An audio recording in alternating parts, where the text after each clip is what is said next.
Hi, I'm Puveshni Rao and I'm a clinical psychologist and also a co-founder of Remind Psychology Center. So we have been wanting to do this for a very long time and right now, just after the Easter holidays and because it's Ramadan, just before Raya, we thought we will bring to you some podcast or some discussion about how spirituality can actually impact our mental well-being. And so, with that, today we have Faeza Hasnan with us, who's a clinical psychologist and a practicing Muslim, to talk to us about how the spiritual process of fasting can actually help us in improving our psychological well being. Okay, good morning, Eza. Thank you so much for being here. Thank you for having me here. Good morning. How are Thank you. I'm fine, and I think this brings me back to the time in UKM. So Eza and I were classmates in UKM, did our masters together, and we used to do a lot of class practice. And I think you were my partner. You know what? I don't remember, but I think so. Yeah. too. So, but it's okay. We can actually relive that today, and hopefully it jogs your memory. So thank you so much for coming. And before we start, maybe you can just introduce yourself. Like, what do you do now, and where are you based in? Before we can start. All right, sure. Yeah. Right. So, I'm currently in Taylor's University.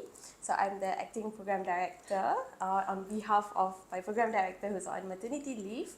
I'm currently teaching and I'm practicing as well. Okay. So I practice in one of the centre in Setiawangsa, as well as here. Yes. Yes, to just kind of like enhance my skills and make sure that I do have the skills to see clients as well as teach my students. Okay, yeah, that's great, right? So I actually wanted to reach out to you because, we in Malaysia, kepercayaan kepada Tuhan is like the first rukun negara. Like we are kind of drilled into our mind.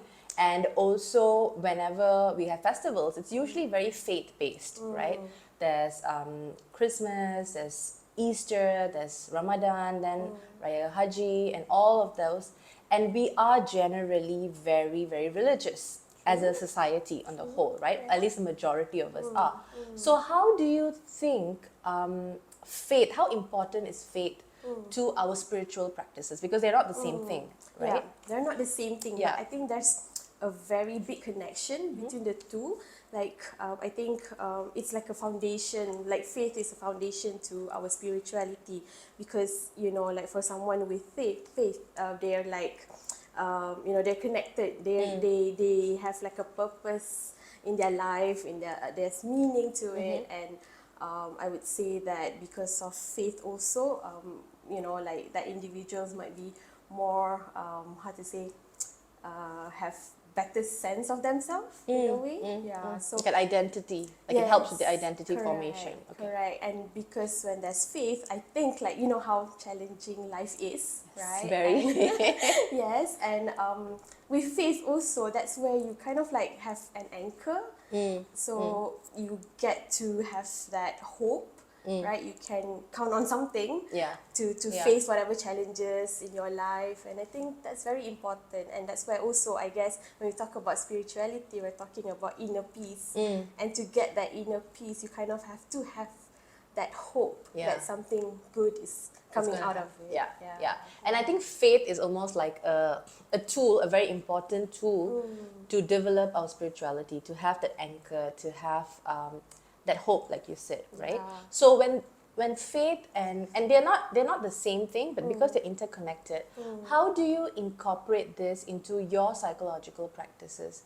Because it is a big part of life, but sometimes in the modern way of practicing psychology, a lot of times we want to step away from faith. We don't want to talk about it because it's a very sensitive issue, right? But it is such a huge part of our psyche, of our well-being. So how do you as a psychologist incorporate that? For me, usually the cue comes from the client. Okay. Yes. Right? So when I see that they're comfortable in talking in that direction, or at least something that I can kind of like connect to, then I would bring up, because at the end of the day, like I guess the approach that I'm using sometimes it is very much related to our faith and all, and with that, right, like sometimes like if I were to talk about Islamic point of view, right, it's very much, the values are very much the same. as the approach that I'm using, for example. So then I would use that to kind of like connect to their issues and have them see in that perspective. Okay. Yeah, so Yeah. with that, I think it helps to just talk about it more Yeah. easily. Yeah. Yeah, and how good is the reception? Because like, you know, I understand that it's a good start to get the client to set the tone and the pace and see if they are open to it. But sometimes I've heard clients who are, it could work both ways, right? They might want to have a therapist of the same faith Yeah. because it's easier to talk. And then some people feel like if it's the same faith, they're going to judge me. They're going to, you know, judge me because I'm not a good Muslim or I'm not a good Christian or things like that. So how do you know, navigate around that? I guess the readiness and the rapport, right? So Okay. like when the client, when I have good rapport with the client, it's easier to say all these kind of like sensitive topics, and they're more receptive to it. Okay. So I would go with that 1st, and then looking at what their issues are, and sometimes, you know, certain issues is relating to like the difficulty to have that control, Yeah, right? And yeah. it's hard for them to let go, right? So then maybe I would talk about like, you know, letting God, you know, letting go and let God, that kind of thing, to see. Sometimes yeah. it doesn't work. So there needs to be that, you know, test the water as well to see whether they're receptive of it or not. All right, so Eza, you were talking about how, you know, letting, sometimes we know when you have clients who have difficulty letting go, they want to control everything. And we get clients like that, right? They need to control every nitty-gritty of their life. And so you suggested that maybe talking to them to see how incorporating faith and allowing God to be in the control seat and just have trust and have faith, essentially. And that's very similar to concepts like acceptance Correct. in psychology, right? So perhaps you can tell us a little bit more, like maybe a example of a client that you have applied this with. Yeah. So I think I do have this one client I can think of on top of my head right now. Is this client has issues with family, right? And like very angry towards the mom and just not happy with how the mom has treated him.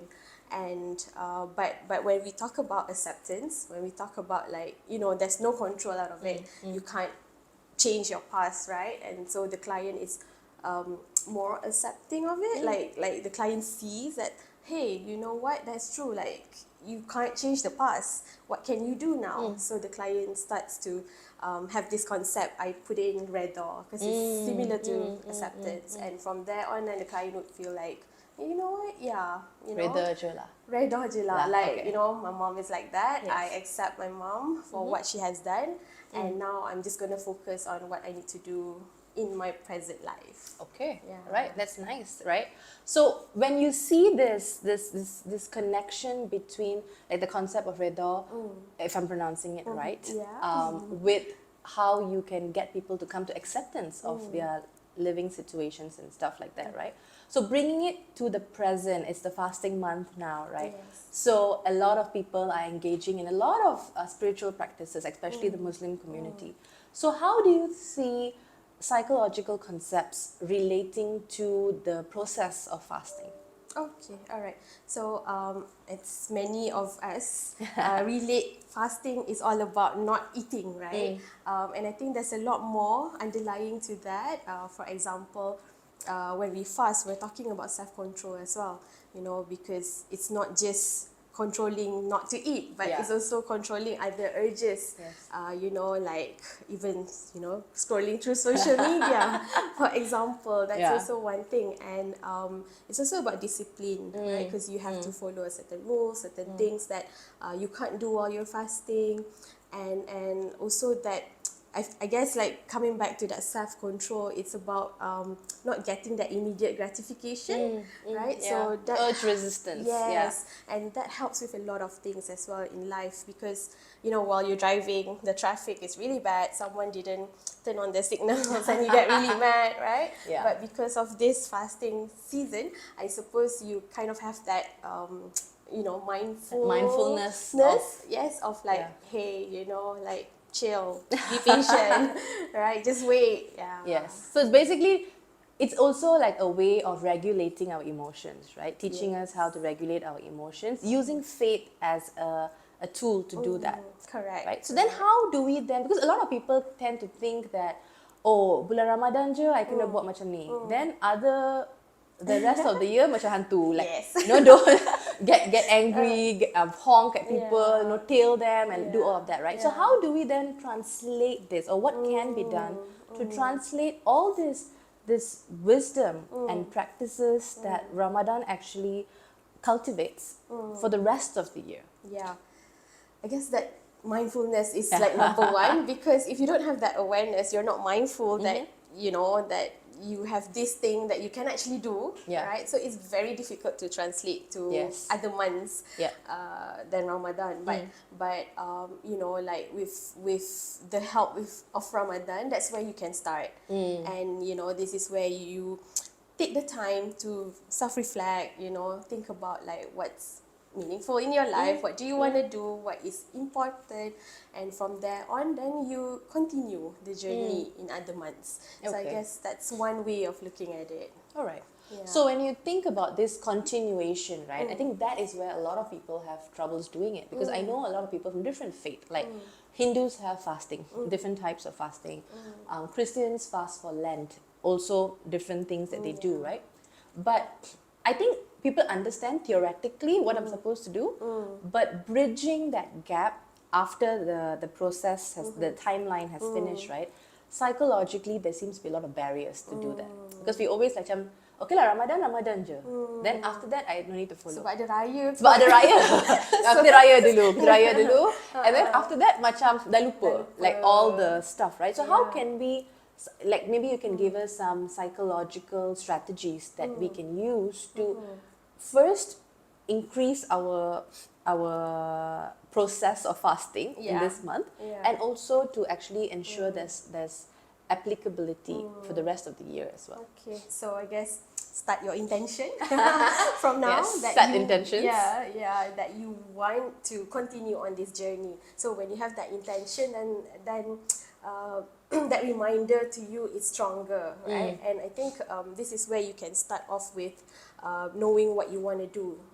For example, like you like you start journaling on the things that you're grateful of, for example, and what are things that you want to improve, right? And from there you have something visible, I suppose, Yeah. right, that can help you to continue on later on, because then there's no excuse for you to say that you forgot, because it's all Yes. written. Yes. Right?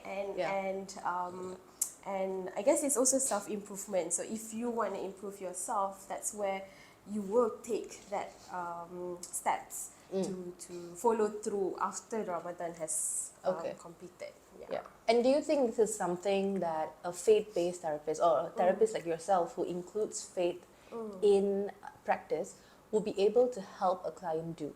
Yeah, I think so, because sometimes you just need that someone to just like, hey, let's do this, Yeah, I'll support you, I guide you, right? So if that's the type of therapist that you want or need, then that's something that you should get and like process together with your therapist to help you get what you want. Yeah.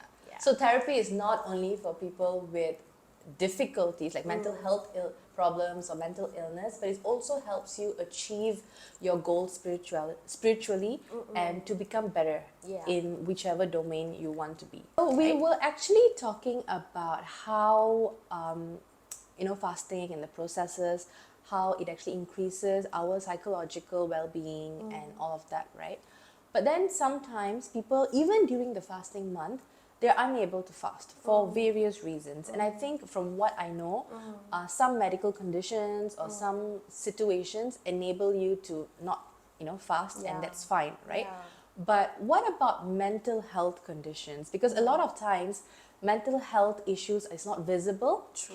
And nobody talks about it, and also there's a stigma, and I'm sure a lot of people in the religious community have this stigma where alah, kalau you were religious, mesti tak kena depression, mesti tak anxious, you have all this because you're not religious, which then puts on more pressure on these people. And I think in fasting month it becomes even more obvious, right? Because people don't know that you're suffering from these things and that you have to take medications that may actually require you to eat on time, to do certain things that you cannot fast. So what is your opinion about that? How can they deal with this? Yes, so I think that's a very good good thing that we are discussing today, Yeah. because it goes back to stigma, right? Stigma of like mental health, and I believe that, as you said, like it's not visible, you know, Yeah. like when someone has depression, for example, anxiety, it's not visible, so you can't really say that something's wrong with them, Yeah. and therefore it's okay for them not to fast, right?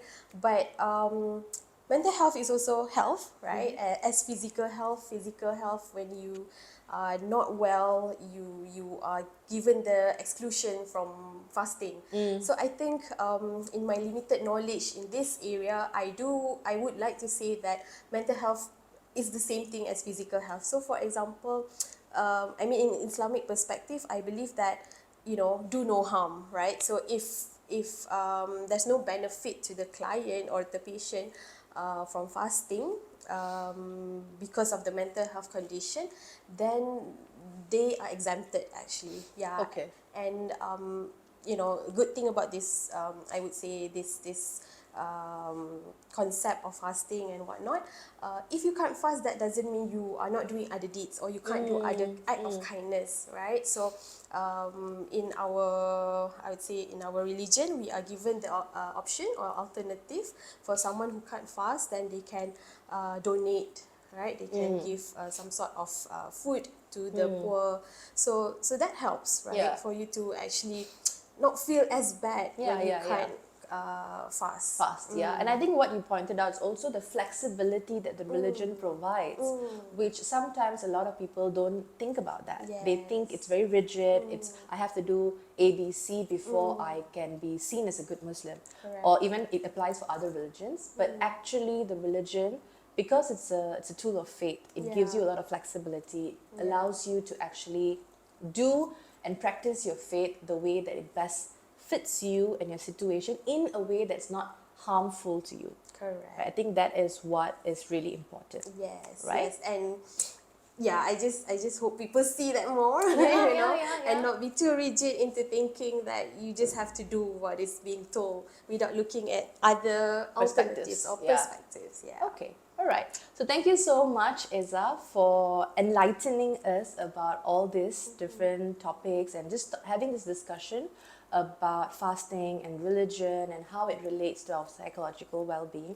So I'm really grateful, and I hope everybody who's watching this would benefit and actually apply this and share this video so that everyone else can benefit from this and learn from this. Thank you so much for watching this podcast or interview with Eza. So this is Faeza Hasnan, a clinical psychologist, and if you want to get in touch with her and see how you can improve your psychological well-being, do get in touch with remindpsych.co, and you can book your appointments online as well for a seamless system to have a better mental health.